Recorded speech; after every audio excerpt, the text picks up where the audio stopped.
how to copy, duplicate, and group the layers on photopage.com. This is what we are going to talk about today in this video. Make sure to subscribe to the channel. This really helps a lot. So without any further ado, let's move into the video. Now first of all, you have to go and select the layers that you want to copy. Let's say I am selecting this first layer. As I click on this first layer, I have to click on Ctrl C, and then I have to click on Ctrl V wherever I want to paste it, and it will be pasted like this. Now if I want to duplicate the layer, I have to click on the layer, and then I have to go on duplicate layer and option, and it will make a duplicate of the layer.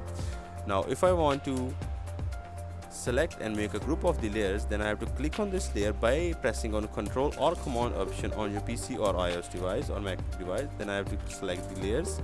As I select the layers, I have to right click on them. As I right click on them, now there is an option of merge layer. As I click on merge layer, it will merge all the layers and it will make a smart object.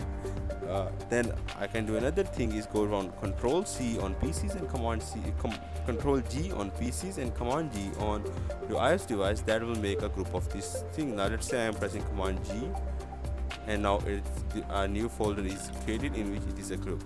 This is how you can create groups, copy paste, and also duplicate the layers on your photopage.com. This is all from the video. Make sure to subscribe to the channel. If you have any questions, put it down in the comment section. Also don't forget to hit the like button. Thank you.